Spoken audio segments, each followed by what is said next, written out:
Welcome back another episode. Don't forget to subscribe. The focus of Manhunt Episode 6 switched to the conspirators who backed John Wilkes Booth, both on the night of the assassination and in the months preceding it, following Secretary of War Edwin Stanton's frantic pursuit of Booth's death. The creator of Manhunt, Monica Beletsky, portrayed Stanton's grand conspiracy trial in the show by fusing reality and fiction. As was the case with the entire program, the storyline occasionally deviated from reality in order to highlight specific people and heighten the drama. Manhunt Episode 7 concentrated more than any other chapter on the aftermath of John Wilkes Booth's killing of Abraham Lincoln. The contribution Edwin Stanton played in finding John Wilkes Booth is arguably the biggest divergence from fact in Manhunt.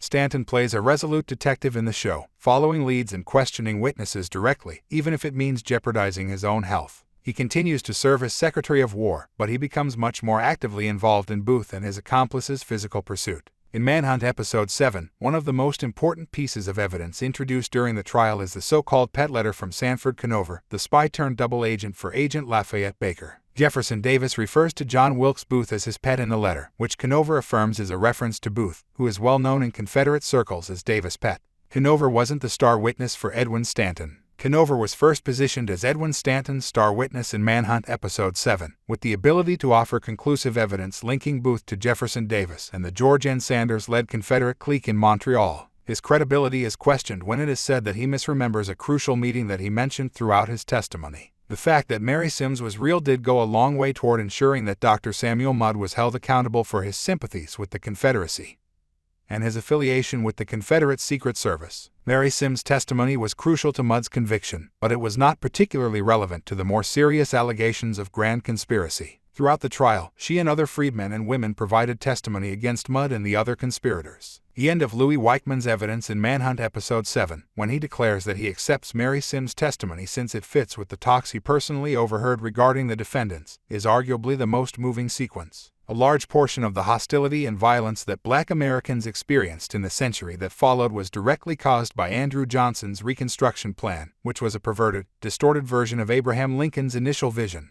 Many believe that Johnson, a racist and former slave owner who sympathized with the Confederacy, was involved in the assassination of Lincoln, particularly since Booth's co-conspirator and possible assassin, George Atzerodt, never actually attempted to kill Johnson. Mary Sims demonstrates her brave and determined nature by enrolling in Howard University, which is currently among the most esteemed mostly black universities in the nation. The New Yorker claims that Mary Sims, a 60-year-old cook who was still illiterate, was listed as living in Bryntown, close to the location of Dr. Mudd's home, on the 1900 U.S. Census. For more videos, subscribe.